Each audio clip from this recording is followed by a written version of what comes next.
কালিন্দী নদীকে ঘিরে এর আগেও একটি ঘটনা শেয়ার করা হয়েছে। বরাবরের মতো এবারও আরেকটি ঘটনা আমরা সিলেক্ট করলাম। তো আমরা চলে যাই মূল ঘটনাতে। তখন বর্ষার শেষ দিক, চারদিকে থই থই করছে পানি। গ্রামের পাশে কালিন্দী নদীর বিলের দিকটায় তখন প্রচুর শোল আর বোয়াল মাছ পাওয়া যেত। রফিক আর তার বন্ধু কামাল ঠিক করলো সেদিন অমাবস্যার রাতে তারা নৌকায় নিয়ে বের হবে। মাছ ধরার জন্য যা যা সরঞ্জাম দরকার তা তারা নিয়ে নিল। গ্রামের মুরব্বীরা আগেই বারণ করেছিলেন অমাবস্যার রাতে ওই বিলের দিকে না যেতে, কিন্তু তারা মুরব্বীদের কথা কোনো পাত্তাই দিল না। রাত তখন আনুমানিক 1টা, চারপাশে ঘুটঘুট অন্ধকার। হাত বাড়ালেও নিজের হাত ভালো করে দেখা যায় না। নৌকার সামনে শুধু একটা তীব্র আলোর টর্চ লাইট বাঁধা। বিলের পানি একদম শান্ত, যেন কাচের আয়না। দূর থেকে শুধু ঝিঝি পোকার ডাক আসছিল। ঘণ্টাখানেক ঘোরার পর কামাল ফিসফিস করে বলল, রফিক দেখ, বাঁশঝাড়ের গোড়ার পানির নিচে কি একটা বিশাল ছায়া। রফিক টর্চের আলোটা সেদিকে ফেলল। সত্যি, পানির নিচে ঠিক প্রায় 4 হাত লম্বা একটা কুচকুচে কালো মাছ স্থির হয়ে আছে। এত বড় মাছ তারা জীবনেও দেখেনি। লোভ আর সামলানো গেল না। রফিক নৌকাটা একদম নিঃশব্দে মাছটার কাছে নিয়ে গেল। কামাল তার হাতের ধারালো কোচটা দিয়ে উঁচিয়ে ধরে পুরো শক্তি দিয়ে আঘাত করলো মাছটার গায়ে। কোচটাতে নিখুঁতভাবে মাছের পিঠে বেঁধে গেল, কিন্তু সাধারণ মাছ যেভাবে ছটফট করে এটা সেভাবে করলো না। পুরো বিলের পানি হঠাৎ একদম স্থির হয়ে গেল। বাতাসের সমস্ত শব্দ যেন 1 সেকেন্ডে বন্ধ হয়ে গেল।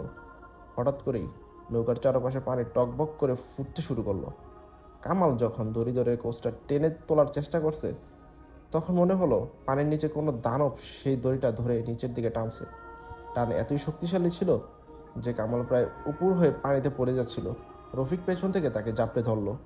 ঠিক তখনই টর্চের আলোয় সীমানায় পানির ওপর ভেসে উঠল এক বিভৎস দৃশ্য। কোনো মাছ নয়, পানির ওপর ভেসে উঠল একটা কুচকুচে কালো বিশাল মানুষের মতো হাত, যার আঙুলগুলো অস্বাভাবিক লম্বা আর নখগুলো ধারালো। সে হাতটা কোচের হাতলটা ধরে আছে। রফিক আর কামাল ভয় জমে গেল। তারা টর্চের আলোটা কিছু ওপরে তুলতেই দেখতে পেল পানির নিচে দুটো জল জল লাল চোখ তাদের দিকে তাকিয়ে আছে। সেই চোখে কোনো পাতা নেই, শুধু অমানসিক হিংস্রতা। হঠাৎ একটা গভীর অতিপ্রাকৃত খসখসে গলায় আওয়াজ এলো পানির নিচ থেকে, আমার শিকার তোরা নিবি? তোদের রক্ত তো অনেক দিন ধরে খাই না। কথাটা শেষ হওয়া মাত্রই নৌকার এক তীব্র ঝাঁকুনি লাগলো, যেন নিচ থেকে কেউ নৌকাটা উল্টে দিতে চাইছে। কামাল বয়ে চিৎকার করে কোচের দড়ি ছেড়ে দিল।